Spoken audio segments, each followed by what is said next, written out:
You're listening to a 4x4 Radio Network podcast.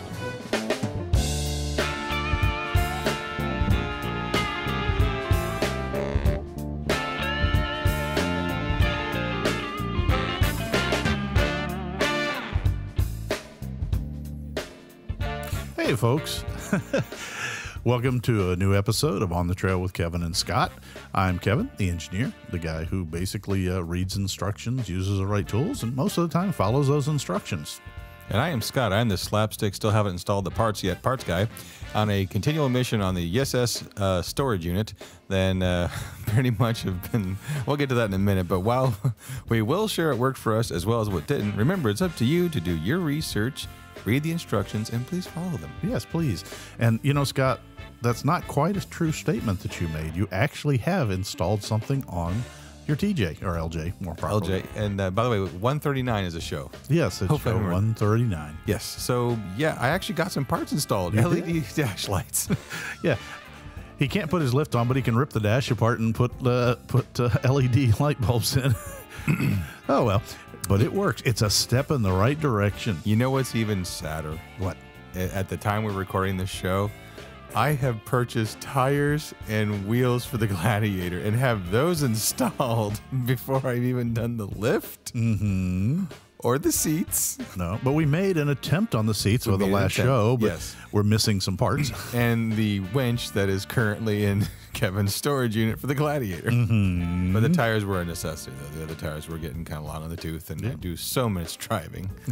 5,000 miles in less than 1 month. Yeah, that's been, that's pretty crazy. Yes. So other than that, I did get some parts installed. So again, fingers crossed for more parts here soon. Yeah, hopefully. And let's see.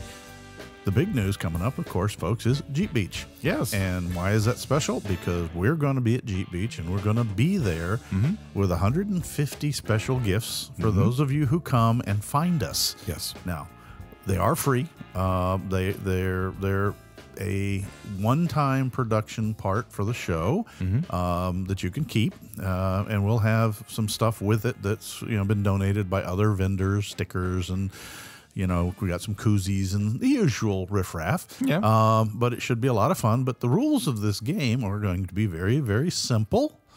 Depending on the internet, we hope. It's worked better than in the past. But we will be we'll be on around Friday and Saturday, are the 2 days that we'll be out and about in various places having to do with Jeep Beach. Now, we're not sure which day at this time we're actually going to be on the track, which is where the main event is held for those that are going, on the infield, to be more specific. It's open Friday, Saturday, and Sunday, and we're still working our schedules to figure out which day is a good day for us to be in the track versus the other time to be out on the beach, because this is Jeep Beach. Yeah. And we will be out on the beach for one of the 2 days and walking around the beach with these goods. And what we're going to do is we're going to use Facebook and Instagram and whatever else Scott can dream up in the social media. Just those two. Oh, okay. That's all I have patience for. And we will let you know where we are. What are we going to say? Hourly? Periodically. Periodically, he says. I'll try and poke him as often as I can to say update our status. Yeah. And I may try to get on Facebook and put a note on our page in the comments that will say, hey, we're at such and such a booth, or we're going this way, or hey, stop by this booth and ask them. Yeah, because we are officially been invited to stay with Gulf Coast Drive Shaft. Okay. We won't spend the whole time there because we've got lots of other friends at various other booths that we've worked with over the years. But, let's call it our base of operation, thanks to Mel and Shane of Gulf Coast, formerly Drive Shaft Specialists. And they're going to keep the name Drive Shaft Specialists of Tampa for the local crews, but because there's a bunch of drive shaft specialists around the country, they've realized they needed to do something a little more unique, so they're changing themselves over to Gulf Coast Drive Shaft. And they're going to share their booth with us, and so we will set up a time where we'll spend a fair amount of time, maybe an hour, one or more times during the day at the booth, which makes it a little easier for you to find us. But if you come along and go, hey, I want one of those, Yes. Well, the one thing I did order specifically for this event, excuse me, by the way, Yes. is I did order a obnoxious neon green shirt. That we will be wearing. Kevin, I got Kevin the color he wanted, but I got myself an obnoxious neon green Jeep shirt. So Okay, I'll that probably has be wearing that one on Saturday. It's got our logo on the back. It's got our logo on the back. So if you see the Our special logo? yes, Ah. yeah, it's a special logo. And if you're a fan of this show, you know our logo, okay? Yes. Because we put it on everything. But it's been slightly modified for the event. Well, we also not only do we have those bags, but we're talking. Oh, you let it out of the bag. Oh man. I will go back and I will hold on. No. Okay. They need to know. What we've got you, folks, is a backpack style goodie bag with our one-time logo that is actually on the beach. Yes. With Kevin and Scott. And it has some other memorial things into it. It's important to us because it does memorialize both Scott's wife and our good friend Brian, both who we lost last year. Right. Without being morbid or maudlin. Yeah. Again, they will be there to give out to each and every one of you, but you got to ask for it. Yes. And if somebody's wearing a shirt with that logo on it, it might be, Susan from the financial department handing them out. It might be Scott. It might be me. It might be some of our friends who actually, from the other shops may have the opportunity to hand a few out. Right. We've had quite a few requests from some of our supporting vendors and stuff like that. They'd like to play in the game as well. Yeah. And we don't know whether they're going to hand out a few bags or if they're going to turn around and maybe give some more stuff to put in them. Yes. And the bags are kind of going to be random. What goes in them is kind of going to be random. We haven't figured it all out yet. I do have a handful of, there are different sizes. Unfortunately, there are no more 2X of the shirts. Ow. But I do have a few of our standard issue gray shirts. Now, I'm talking very few. Yeah. They're like medium, large. I think I have a couple extra large in there. No more 2X, unfortunately. But I do have a small handful of those shirts. So if you see us, you see me or whatever, we're not unapproachable. So just come in and say, hey, do you have a shirt on you? And I can let you know if I do or don't. Yeah. But I'm talking, I think we have less than 10 of these shirts. So we don't have a whole lot of these things. But Yeah. So anyway, we're trying to make Jeep Beach a little more fun. And a little bit like a scavenger hunt for you guys, Yeah. and we'll let you know if we're at a specific one of our favorite vendors that we know well and are personal friends with. It'll actually not kick us out of their booth for hanging around. And if you've listened to the show, you pretty much know which vendors we're going to stick around. Yeah, if you go back and listen to the show from Jeep Beach last year. You'll get a hint. Exactly, yeah. Well, those will definitely be the ones we stop by for sure. So anyway, this will be the last show before Jeep Beach, right? Yep. Yeah. And we may even record the next show at Jeep Beach. At Jeep Beach. Yes. So, but that's to be a little too late for those of you that are there and are listening to have listened to this show and go, ooh, I want to get on a one of a kind. And it is definitely a one of a kind. Yes. And it will function for whatever you wish afterwards, including a trail trash bag. If nothing else, it's witness that you were on the beach with Kevin and Scott. Exactly. That's a very good point. I do want to find one quick thing. So, Kevin, he's hunting. Yes. He's the fastest fingers on a cell phone. Well, pretty much, yes. But I do have to say a quick A special welcome? Is that what you're looking for? No, not necessarily a special welcome, but as I'm looking at this, I just realized that we have even more reviews here real quickly. We just had one on Monday from, I have my contacts in, folks, and it's late at night, so bear in mind. Shiny said, one of the most informative and funny Jeep shows I have listened to. Love 4x4 Radio Network. So apparently they're on the 4x4 Radio Network and listen to us. Well, thank you, Shiny. Thank you, Shiny. And also a Ngosh, or what's that one, Kevin? Your eyes work better than mine. Ngavush is the only way I'm going to try that. And I do apologize. Again, I SPLGUD. But so basically, I do want to let you guys know that as a 20-year veteran automotive technician in the dealer setting, this is one of the few Jeep podcasts I can actually listen to because the technical content isn't watered down fluff. Thanks for keeping it real, guys. Look forward to every episode. So I will attempt to speak in the English language today. So we really appreciate all the feedback, and especially to the ones who have sent us recent emails. And a very special thank you to, yes, under a new Patreon. Kevin just waved me down because I'm over here closing my eyes, trying to focus on the words as I use the structure in my head. Mr. Bobby, welcome aboard for one of our Patreons. We really appreciate you guys supporting the show. As this show comes out, I want to let everyone know that Kevin and I, not only have we been working on something really cool, I'll let Kevin take the helm on this, but we are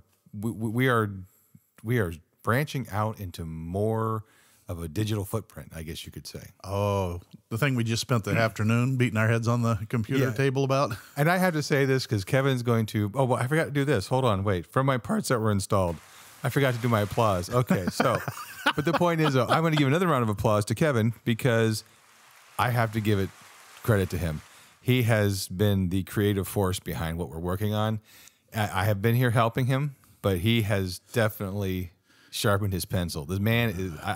There was no pencil involved. Well, actually, there was. There was. It's a legal pad right there, homie.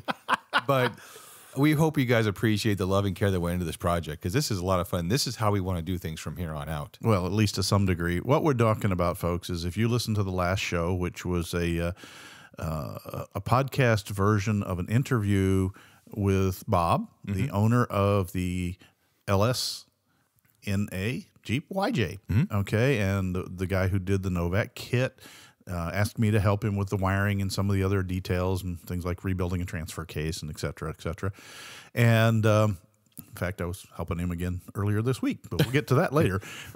Stand by. Yeah. And what we did while we did the podcast is we actually shot the interview as a live video.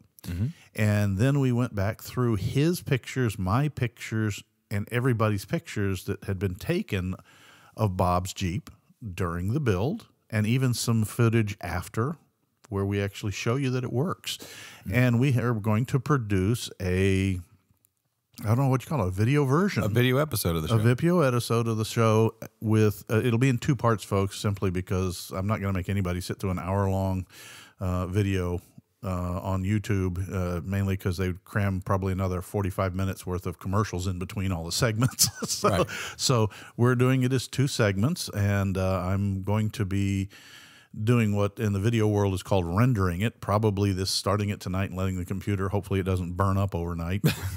I did actually send my computer into thermal shock working on this video because it's rather detailed. Yeah. Those of you that like, detail. Now, this is not an assembly video. This is not building the Jeep. This is, call it a very in-depth walk-around video that goes right in word for word with the last podcast. And I hope you guys enjoy it, and please let me know what you think. Yeah, please do. Another thing, too, is that, again, when Kevin and I talk about us being a grassroots effort, this is your podcast, we don't have show sponsors. Our Patreon's it. So when we bring people and guests like this onto the show, one, they're our friends, but 2, this person paid the dime their own self. None of this stuff is handed to anybody, Kevin or I, and we like that. Yeah. It tends to help with the realism of the content because it is real. Yeah. It is real right down to all the oopsies and mistakes. And Bob, like in the podcast talk, I had to tear the transfer case back apart again. it happens.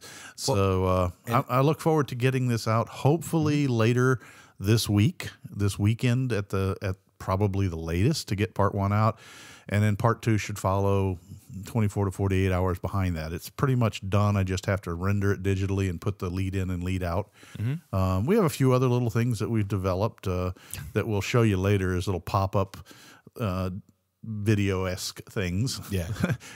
Scott has to do his share of a very special little segment. Oh, of course. But this is, like I said, a labor of love that we really enjoy doing. And one of the things I think many episodes ago I talked about, this isn't really the V8 Jeep podcast. And, some listeners are like, why not? A lot of people do these swaps in their backyard, and whatever. I'm like, all right, and Kevin and I looked, and sure enough, he was he was well involved in the CJ swap. Yep. And this one came up, and it's like, you know what? You guys wanted to hear it, so this is another situation where your guys' emails and comments back to us and show feedback. Okay, sure, we will steer the show that direction. Sure, not a problem. It's kind of funny. You walk up to somebody who's going through headaches, and they go, "Do you want some help?" I've never had one of them go, "Nah, I'd rather beat myself bloody on the forehead on the wall until I get this done. Yeah. It's fun for me because no matter how many times I do something, I get to learn something new each time. Well, it's funny to talk about needing help because the one person made a comment that works at a certain lift company, kind of offered to give us. I don't want to use their name. We'll call him, I think, William for his Moniker. for the moniker, and also protect the innocent. And of course, I feel really bad if his name really is William. But anyways, point is that he even offered to donate Sawzall blades to help get the lift installed. So We will get to your lift. I promise you, by the end of 2029, that lift will be installed. It'll be done before that, folks. If I have to steal it from him and put it on. I really wanted to have it done before Jeep Beach. I really did, and I'm beating myself up pretty hard about this. But life intersected, I mean, Interceded. interceded. Yes, a big fancy word. But I guess this is now as good a place to talk about this. When we talk about Jeep Beach, I have purchased a home. Yeah, he's purchased a new house, and which is really fun because he went to closing before I, who started building a home in 2020, have not moved in yet because I'm still waiting for a certificate of occupancy. Cough. Yeah, so no, it's fine. There's a little difference between the two houses. Yes, a big difference. But so I'll be relocating a little bit, and it's going to be fun because again, this is going to be a neat challenge and adventure for me. My life is looking up. Yep, and I'm actually really happy because again, I get to hang out with my best bud a little more. And we can do some more really cool video stuff because my life is going to take me in more of a video audio realm. I'm going to give that a shot. You miss 100% of the shots you don't take. Like when you buy a Jeep. Yep. I mean, a lot of us took a chance when we bought our first Jeep. It looked cool, but let's see how it rides. 9 years later in a leaf springed YJ with no air conditioning. Yeah, that was great. Found the sweet spot, bought the LJ. Yeah. But that's just all part of it is. It's all part of Jeeping. It's an adventure. It is. It's a lot of fun. Grab the steering wheel and downshift and give it heck.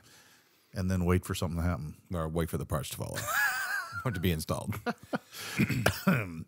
So yeah, but as far as everything else goes, check us out on Jeep Beach. Again, I want people to know that even if this is for me, I won't answer for Kevin, but if you see me, just walking down the boardwalk or whatever, and you see the show shirt on, don't be afraid to say, "Hey, Scott, what's going on?"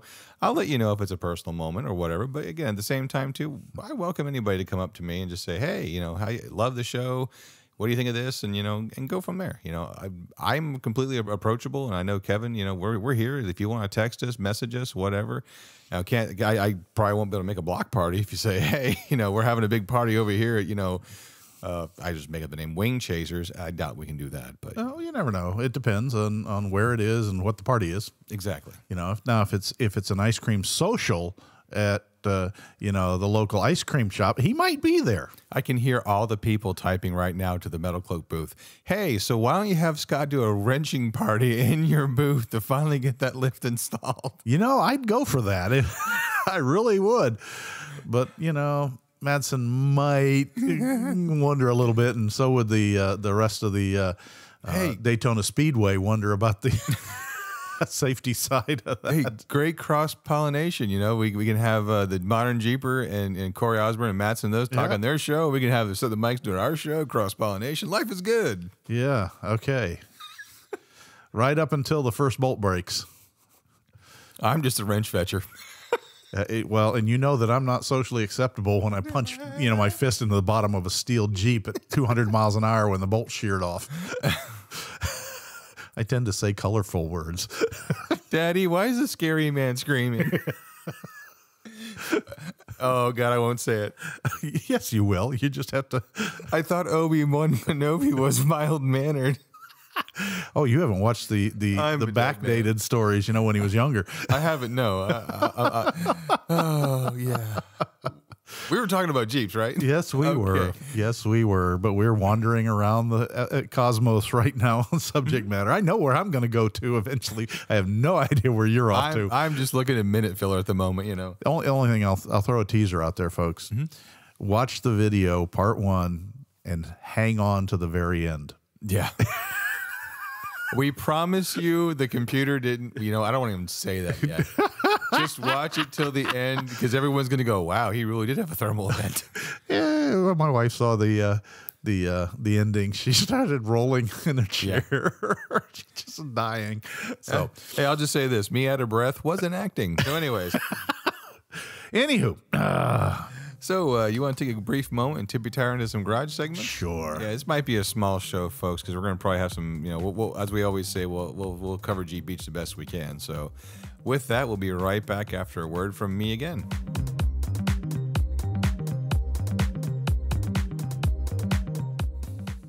Hey, you again. You're on. Hey, me again. I'm on. Hey, as always, don't forget to check out the 4x4 Radio Network and also our Patreon page and our YouTube page. We do have YouTube pages, bunch of cool videos on there. So with that, I'm going to turn it over to the main man, Kevin, with the plan, and we're going to go ahead and hit that garage door and go ahead and start this garage segment. Take it away, Kevin. You are on a tear tonight, aren't you? Yes, you are. Hey, guys, the garage segment in this session is a little more humble. Yes. Humble rag. Yeah. We're going to start off with my, as we say in the beginning, we'll tell you what worked as well as what didn't. Well, I had a you didn't moment literally yesterday before this recording. Yeah. But it takes a little backstory, and that was Bob of the LS and a YJ fame. And Bob had a brake issue. He had one rear wheel brake lock up on him. And I went over to give him a hand. He'd start taking things apart to figure out why it locked up. Because, I'll be honest with you, the YJ, TJ brake calipers are notorious for kind of going, nope, I've got a grip and I'm not going to let go. And my rotor. My rotor. And so it was pretty normal when we look down there, the little stainless steel glides that get tapped onto the, oh God, he's got that look on his face. The brake broke. It's pretty bad when he puts his head down and gets an eating grin on his face. Yes, you must bleep that out. But it was definitely that. Taking a picture. But anyhow, the little guides at the ends of where they clip on are, if you look at the very end of them, they're kind of an M shape, just for a 1/16 of an inch. Right. And that M, the middle beak of the M that comes down, is designed so that shim doesn't slide in or out on the caliper mounting frame. Right. Well, apparently that one was damaged. It was pre-assembled when it showed up with his custom axle that he bought. And with the one end crunched flat, there was nothing to stop that little sliding clip that that the brake shoes actually slide on from working its way out. And it did work all the way till I'm gone. One shoe was hanging on it and the other shoe was on the cast iron, and it got cocked sideways, which meant the caliper was now at an angle. And TJ calipers do not like to be at angles. No. They kind of go, as we said, I'm going to hold on to this rotor till somebody comes and fixes me. They have a tendency to spit the piston out. Yes, they do. So anyway, that was the small side. And this is not the punchline to the story. It is that he put that all back together and then proceeded, and I gave him a hand. We kind of stuck it back together and bled the system. And he had a problem with the bleeding. The friend that was working with him didn't keep the reservoir full, so he sucked air in. And he lost his what we call the bench bleed of the master cylinder. Right. So I brought my pressure bleeder over and we rebled everything, got him back functioning again, and had good brakes. And he drove from where we live up here near Tampa down to Bradenton. And when he was getting there, his all four brakes locked up. Ooh. And locked up hard. And he's like, oh, now what? He's calling me. And I'm like, do you need me to come get you? He says, no, I'm going to go. I'm here where I'm eating, but I'm. And he came back an hour later when things, as he said, cooled down, and they worked. And so he came home, what we call slow roads, and had no trouble. And then we started looking at it. He's like, what do you think it could be? I said, it could be the master cylinder. It could be the proportioning valve. But most likely, if you get all four to lock up, it's something in the master cylinder. Right. So he went to take it off. He just said, I'm going to replace it. It's 2 years old. He put it in when he did all the brakes back, when he still had the four-cylinder. Well, as soon as he took the master cylinder off, he found out what the problem was. He didn't understand it, but he told me as soon as he disconnected the two bolts, probably half a cup of brake fluid came pouring out of the joint between the booster and the master cylinder, which basically means that the rear main seal of the master cylinder had failed. and had allowed fluid to seep into that cavity between. There's a plunger coming out of the brake booster, and a cup in the brake booster and a plunger coming out of the master cylinder. You bolt them together, and it's a reasonably tight fit with a gasket, so it held fluid. And normally it just leaked in there. That was fine, but it just leaked and it leaked and it leaked some more, and it kept leaking, and then it started to fill up. And when it leaks so much behind there that when you push on the brakes and that last little bit leaks and the piston does not come back far enough to clear the holes and let the fluid from the now applied brakes to get them back into the reservoir, the brakes don't release. Right. But when it sits, it's not a perfect seal. So, after it's sat pressure. for an hour, it bleeds off enough that the piston slides back just enough to let fluid escape. And he's lucky they didn't lock up again on the way home. So not a big problem. He bought them at the Big N 4-letter store, and they warranted them. 2 years old. Cool, because usually there's never any parts available. Yeah, so it was very good that they had a new one. And we cleaned it up and we properly bench bled it, and, went through the whole thing with him. And we did a second, then pressure bleed of the whole system. And I wasn't really expecting anything but a couple of bubbles from where we had disconnected the master cylinder. But we get to the front brake, which theoretically had been bled before. And lo and behold, the fluid came out very coffee colored.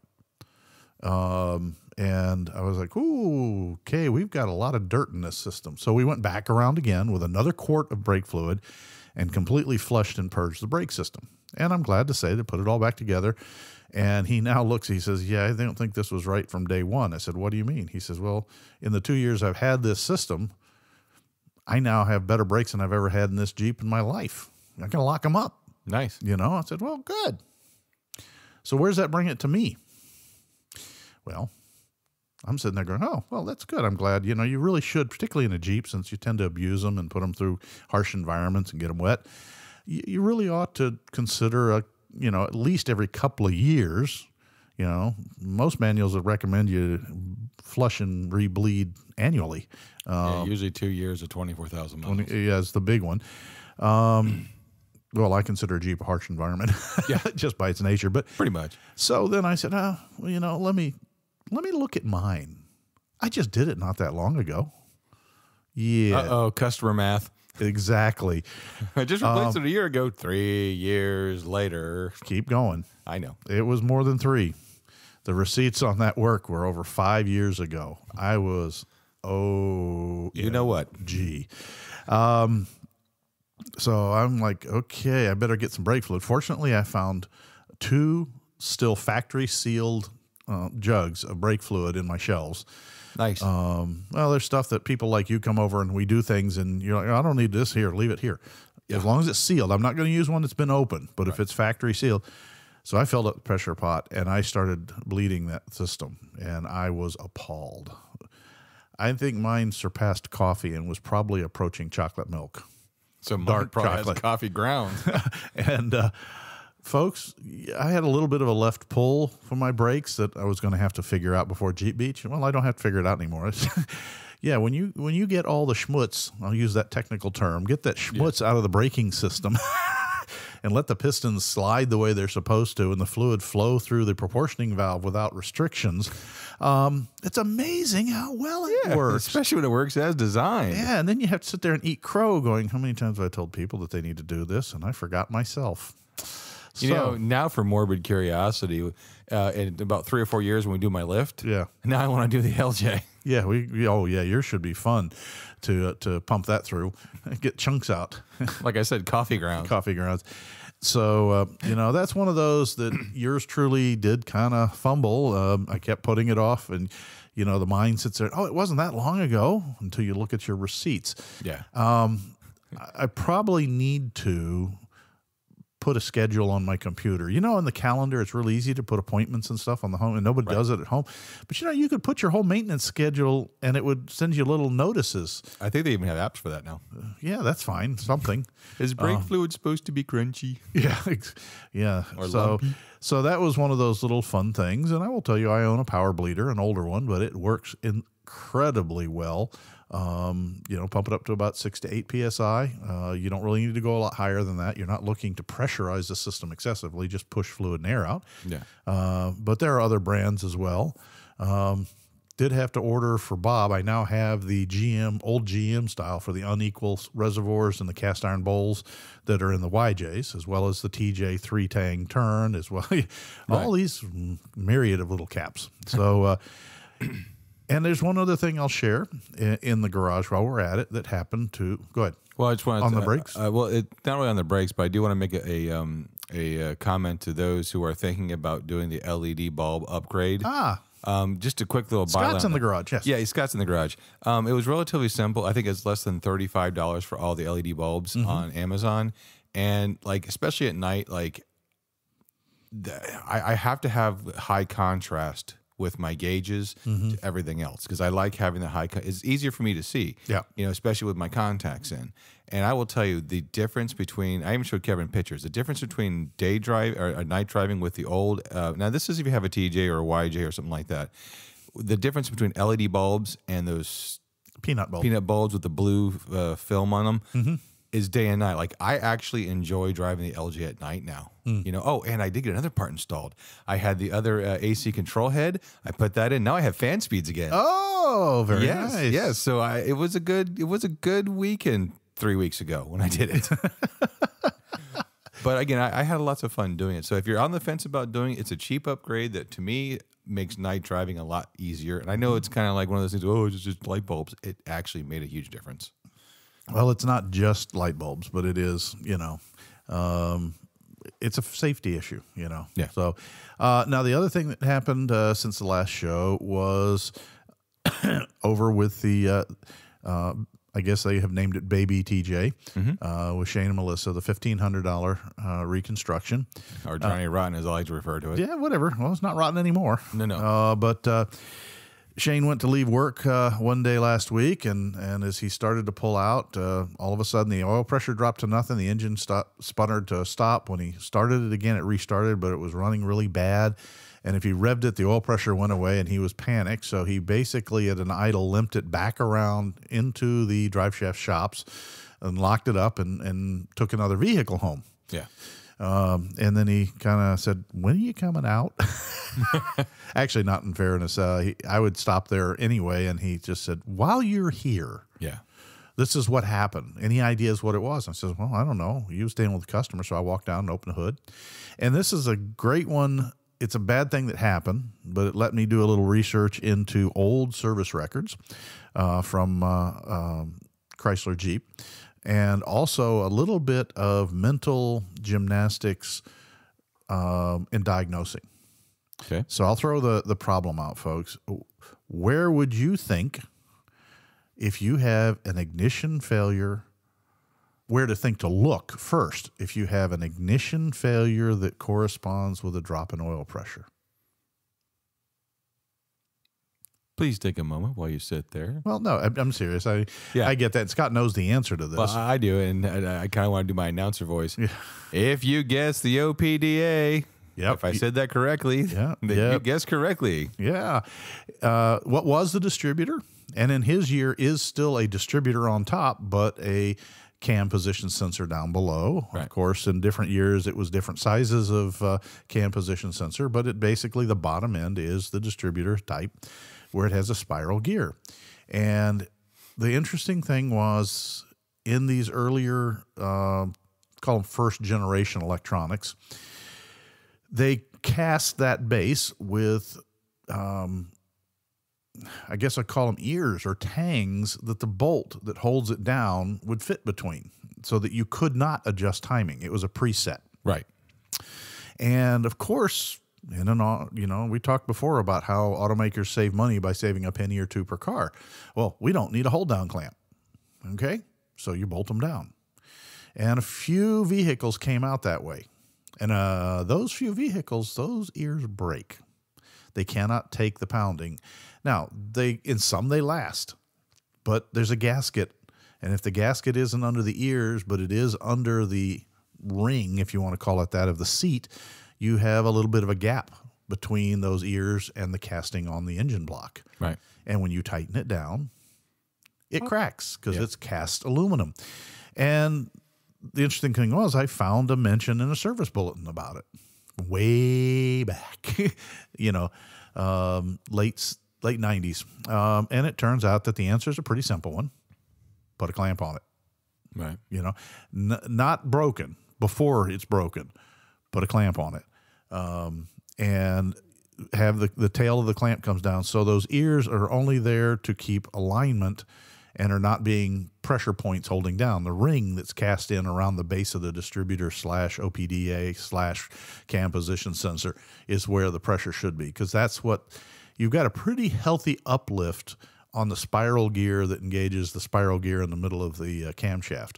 And then, of course, the oil pressure is an issue because the pump for the oil pump is driven off the bottom of the distributor / OPDA / crank position sensor.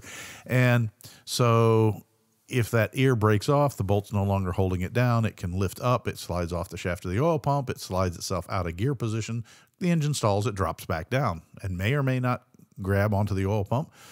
So it's one of those things that, and the answer from the service manual is, well, replace the housing so you get your ears back and then use the clamp. So we had to get ears and clamp. Right. But it was kind of funny because I walked out there and I looked at it going, okay, this probably has to be in the distributor. And I looked down there and I'm like, I can pick it up. I should not be able to pick up the should distributor. not be able to do that, Because there's a bolt down there. And pretty soon we found out we had it cracked. And hats off to the parts store that he got it from, is they warrantied it. Wow. Okay. Even though but he went also and said, well, I need to buy the clamp that should have been there. And the parts manager was, we should have told you the clamp should have been there, because it's one of those parts that if it's not there. Yeah. So if you have any one of the 4 liters out there, or even a later 4.2, and your distributor / whatever we call them all, is held down by a bolt just through those 2 ears, do yourself a favor and get a replacement clamp, either from the junkyard, or they sell them for $9 at the parts stores. I think Napa had it for $9.99, and it's chrome plated, and it fits perfectly, and it'll tighten down and it'll hold everything down. Nice. And so that's one of those that pretty stomach churning results when it breaks. Yeah. A little bit of a pain in the tuchus to retime, because the 97 4-liter doesn't have any timing marks on the crank pulley, the harmonic dampener. So you had to look in through the spark plug hole and watch the piston until it came up, and then go, okay, I'm there, but how close am I to there? And you kind of are bouncing back and forth. And I guessed pretty good. It started and ran, but I was obviously one tooth off, because it wasn't running. It would idle, but it would break down. I'm like, I'm probably one tooth off, probably retarded. So let me put it a tooth the other way. Wait, hold on. Yeah. It didn't crank at all. Oh, it cranked, but it didn't start at all. I was like, okay, now I'm 2 teeth off going the other way. Right. Oh, gee, that's far enough that the oil pump didn't line up again. So now I've got to hold it there, lift it up, turn the oil pump with a long screwdriver to get everything. But nice end result to that was I dropped it all back in, snugged it down, fired up, and she roared to life. That's one of the things when we talked about the longevity of engines. There was actually a thing on one of the Jeep groups where they said, hey, if you have the 3.6, let me know how many miles you are. I'm worried about the longevity about this engine. And everyone's like, dude, I got a 270,000 on my 4-liter and I have no problems. I got 189 on my 4-liter. I'm just sitting there going, is anybody going to answer this person's question about the 3.6? Probably not. Well, they did. So a couple of people came in, they had, 170,000 miles, no issues and stuff like that. Well, again, it's maintenance. If you do your maintenance on things like engines and brakes, they will last a lot longer. So sidebar. Yeah. And maybe you can understand this, because see, understand where, I guess the best way to say this is that I've seen things about the 3.6 people saying get an oil separator. Now, bear in mind, I already have 50,000 miles on mine, and I guess this is supposed to help if I'm saying this correctly, the oil vapor from the intake and all that to keep all, I mean, to me, that would seem like, wouldn't that lubricate the upper cylinders more? Wouldn't you, isn't that Yes natural to and have that? No. What's the benefit of an oil separator? Okay. If you have a lot of oil atomization to the point that it's not really vapor, but it's, okay, I can point it out to you with your LJ. Okay. When we were having the issue with not excessive blow-by, but excessive back pressure because your PCV system was not behaving itself. Right. And therefore, the vent tube was spewing oil into your air cleaner. Right. And that was saturating your air cleaner filter element. And yes, it's pulling a lot of oil in that's disrupting the regular ignition flow. It does not, in theory, there's a little bit of extra lubricity up at the top end, but then during the combustion cycle, it immediately turns into carbon grit. Okay, it does not burn like gasoline burns, leaving you a gaseous residue. It burns like oil, leaving you a soot residue, which is really fine grinding paste. Okay. No, it's not a good idea to burn oil in the top end of an engine. It doesn't help longevity at all. Okay. And it can actually carbon up the backside of valves. It can leave that black soot that it can crust up the top of the piston, actually raising your compression ratio, but not in a good way. Gotcha. So the idea there is some belief that the 3.6 naturally spews out excessive oil into the intake. And I've seen people write it up, but I've never seen a confirmed tech write-up that confirms that. It's usually something else that is causing it, just like you were, that I've got too much crankcase pressure because the PCV system is not venting properly. It's not pulling it in. Now, see, in those cases, in the PCV system, it's designed to only pull in when the vapor pressure is lower. That's why the little rattly thing in some of the older valves and that kind of stuff. Right. So you can put it in there, but you're probably Band-Aiding over what the other problem is. Do you have bad valve seals? Do you have bad, that are leaking pressure? Do you have bad rings that have, because you didn't change your oil or you used the wrong oil? You're getting excessive crankcase pressure. But catch cans, all they are is a big enough can that the vapors oil mix comes in and oil can fall out, and then it goes back up. The vapor goes back up through a central pipe with a screen on it to strain out any more, and then that goes back to the suction on the intake side. Okay. And it supposedly catches the oil. It's no different than the old days. If you remember in the air cleaners, I'm going to go way back here. Oil bath. You had, no, I'm talking about the paper ones that had the little side paper element that was kind of. Oh, yeah, breather elements. Breather element. That's exactly what you're talking about. That's what that was there for, was to catch. I'm an old school parts guy. Yeah, like the old GMs would constantly, if you lost that little baffle of metal inside the valve covers. This is going really deep here. Mm-hmm. There's a little spot welded piece of metal that formed a little hood over top of that breather pipe, and it was open on the sides but not straight up. Right. So of course, because valves are just slinging oil everywhere, as they're rattling along there, and it was supposed to stop most of it, but in the GM found out that there was still enough flying around sideways that it got in there. So they did a similar idea. They said, well, let's catch it. So they put those little white felty filters that started out bright white, and by the time you changed them, they were some shade of yellow brown and dripped. So that's kind of where that comes from. And the whole idea of the oil catch cans on the 3.6 is the same thing. They're just, people are, I would be like, well, why am I getting that much oil vapor out? What's wrong? The biggest thing that I think of is that, again, I understand the theory of keeping that oil out in a way, but at the same time, and this is what kind of constantly makes me want to shake my head, engineers, manufacturers have spent millions of dollars to engineer this engine for the I won't go down the rabbit hole of engineered obsolescence, but engineer this engine to last a certain amount of miles. Correct. So why would they automatically sabotage it by doing something else? So, well, they didn't, and it's usually something else that's driving it that way. Yeah. And there are plenty of people. The biggest one that I've seen it on where it was needed was people who did conversions on the 4 liters, since I am focusing on Jeep engines. It happens in a lot of places. Right. And they've gone to the roller rockers. Okay. They're taller. They needed clearance inside the valve cover. You could either buy a very expensive spacer, okay, that went, you put a gasket, spacer, another gasket, and then you put the valve cover on. And then, oh, by the way, everything that bolted the valve cover didn't line up anymore, like your throttle cables and that stuff. Right. Or you could rip out the baffles in the top of the factory valve cover. Right. And you could just squeak by.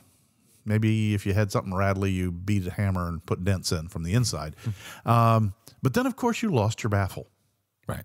And then that line started having fresh oil in it. So you put a catch can in. But that was because you removed the factory's oil Right. system, spray system.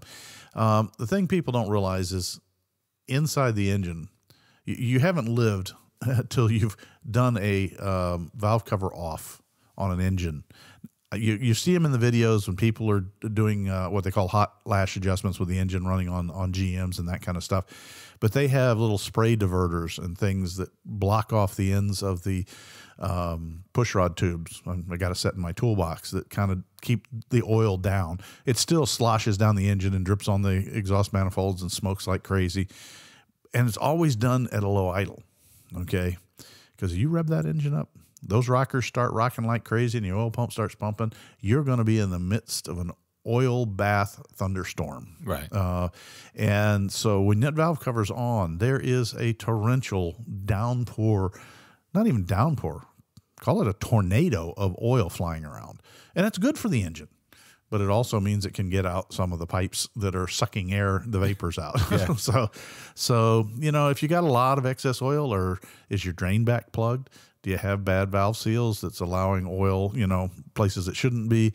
Do you got, issues with the lower oil rings on the pistons? Sorry, I'm having a brain fart moment. In our defense, guys, it is really late while we're recording this. But anyway, so if you need it, you need it. I'm not saying that they have a valid purpose, but usually if you need it, there's something driving that. Oil bath air filters. Yeah. Are they on the, I have a reason to ask this. Are they on the military style flat fender Jeeps? Some were sent that way, yes. Okay. Some were very much sent that way.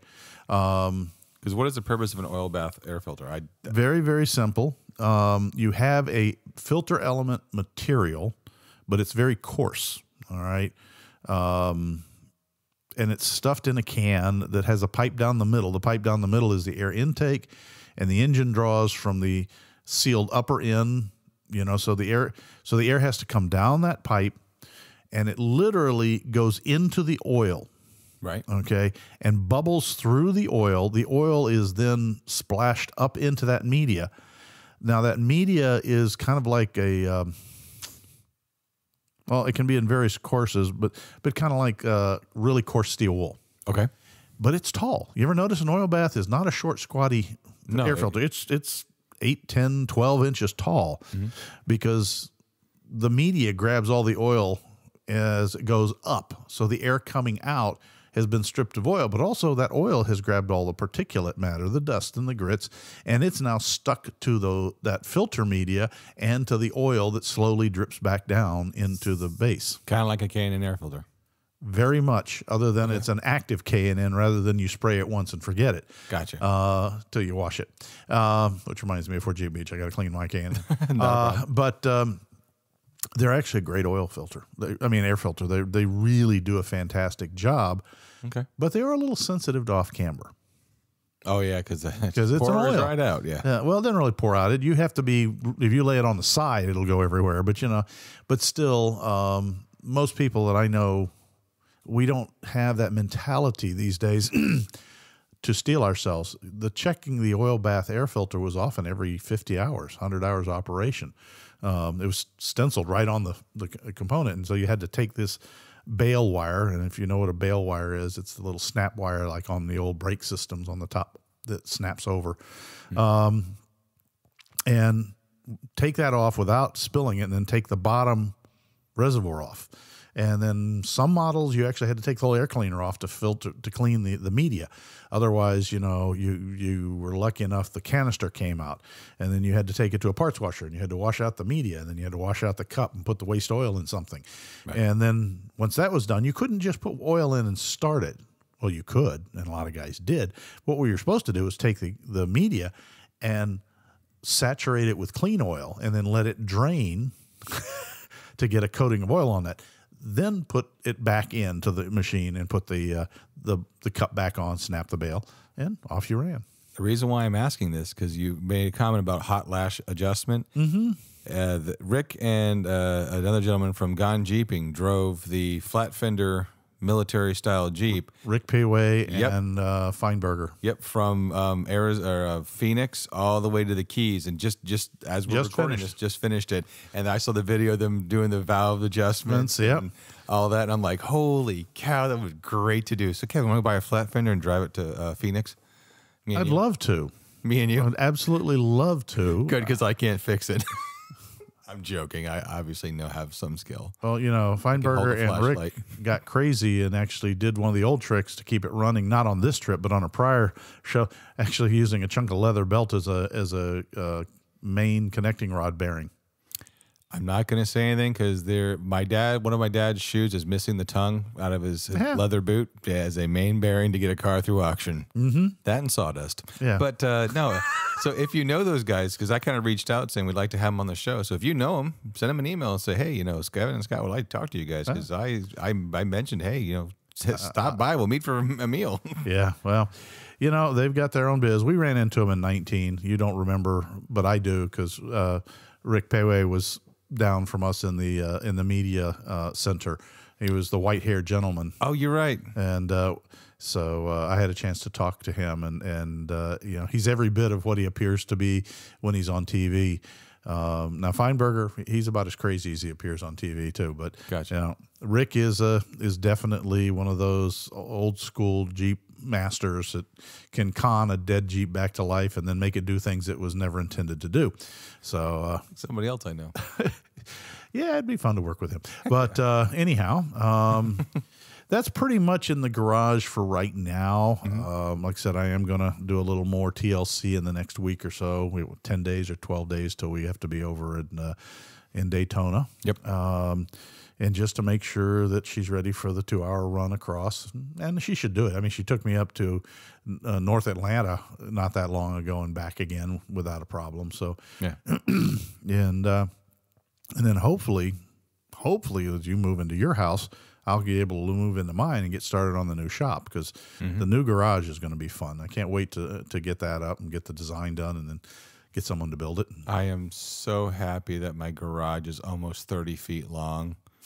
I mean, this is the 1980s when the cars were huge garage. Oh yes, yeah. So this is a nice size garage, and the LJ is going to be nice and tucked to the side, and it's going to be happy being inside all the time. Oh, okay. So, but she's going to love it. No, that's great. That's great. Which C? Both. Both the Gladiator. 3. Yeah, there's 3. Yeah. The 2 cats are male too, and the other. Yeah, but anyways, no. So it's gonna be kind of fun though. I can't wait. But no, inside the garage and right. Well, guys, we want one last reminder. If you're gonna be at Jeep Beach, look us up. Yep. Okay. And if you can't make it to Jeep Beach, if there's any leftovers after Jeep Beach, well, we may work something out on that. We'll see what it is. I really don't want to stick anything in the attic.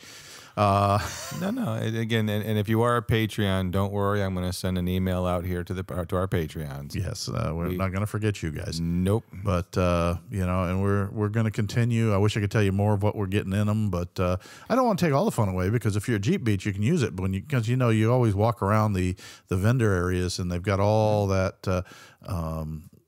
What do you call it? Freebies. Yeah, the freebies. But there's another word for swag. it. The swag. That's it. Thank you. Yeah, they've always got the little swags. If you need pins and little tiny. Dude, that's my year supply of pins. pins, and the little mint life and savers and the individual packs that they put out. And the chapstick. Yeah. The guys over at Gear Shade always have chapstick. Dude, you get like sunburnt lips being out there, man. Okay. We live across the state. I'm kind of used to it, you know. Oh, by the way, for those of you who listened to the last podcast, you may have heard Scott make some comments at the end of the podcast, unless you edited them out, about being somewhat toasted on top. Oh yeah, we never brought that up. Oh, you did at the end. You said, "Oh, I got to end the show because I'm." Well, what people don't realize is I had a white stripe across my head. That's what I was going to talk about. I walk into work, people are like, "What happened to you?" And I'm like, "This is my mask I'm wearing." It looked like I had like a robot mask, and the first half of my face was red. He did, folks. He was wearing his headset and complete with the earmuffs on and all that stuff as he was doing the recording managing while he was doing the interview. And the sun was out that day, and we were out in Florida sun. And when he peeled that thing off, we were all looking at him. He goes, "I got a stripe on my head, don't I?" I said, "Yeah, and two dots, one on each end." The worst part, okay, because when you're bald and you have really oily skin, you're getting out in that sun, you start smelling pulled pork. Oh, God. And as I'm sitting there talking to these guys, I'm going, I smell barbecue. Darn it, I'm going to have such a head burn. And sure enough, oh my goodness. Well, it's been about 2 weeks and you're back to normal. The bane still braked. You couldn't make this up. You cannot make this up. And we are tired. We got to break down the equipment. But on that note, folks, please, again, come find us. Send us an email, onthetrailpodcast@gmail.com. And Facebook. keep an eye on us on Facebook and Instagram, because we will be posting updates of where we is. Mm-hmm. And as we walking around, it may be both of us together. It may be one of us going one way and one staying somewhere. We'll let you know. Yeah, I may even have my little red wagon with me. Oh, my God. Yeah, I brought the winch home last time. That's right. You did. You did. Still in the storage unit. So anyways. No, it's in my storage unit now. In a storage unit. A storage location. So. All right. Well, I think it's time we've done enough talking. I think it's time to lock ups. Put the Jeep in 4-low and hit the trail. I wanted to keep going with hug. Please remember to take nothing but pictures, memories, and your trash when you leave the trail. Yep, we do want to leave them open for our kids and our kids' kids, because they will close them and have closed them. Mm-hmm. So we're running out of places to wheel. Be nice. Teaser for up and comings. We've got Tread Lightly. Yes. Tread Lightly. Yes. We're going to be talking to Don Cox and probably others with Tread Lightly. Nice. And we're going to have an interview. We've got some other friends that are out taking the training to become Tread Lightly ambassadors. Sweet. And so we're going to, while we'll talk to Don Cox about the Tread Lightly program and get the straight scoop, we're going to talk to these other folks and talk to them about what was it like to go through this training and why did you choose to do it? What was the motivation? So I think that'll be kind of fun too. I think it's great. Also let them know how important it is. Yep. So with that, we're going to let you guys go. And again, keep an eye out for that video. It'll be dropping soon. And if you're listening to this way past April 2020, it's up on YouTube somewhere. Go find it. Yeah, go find it. 2022. God, I don't want to go through 2020 again. Please, no. Yeah, no. Please, I can't. Yeah. All right. On that note, folks, have a great night, and we'll take care. Bye. Bye. Proceeding has been provided for entertainment only. Proper service and repair procedures are vital to the safe, reliable operation of all motor vehicles, as well as personal safety of those performing those repairs. Standard safety procedures and precaution, including the use of safety goggles and proper tools and equipment, should be followed at all times to eliminate the possibility of personal injury or improper service which could damage the vehicle or compromise its safety. What he said. Thanks a lot for listening, guys. You guys have a great day. Bye.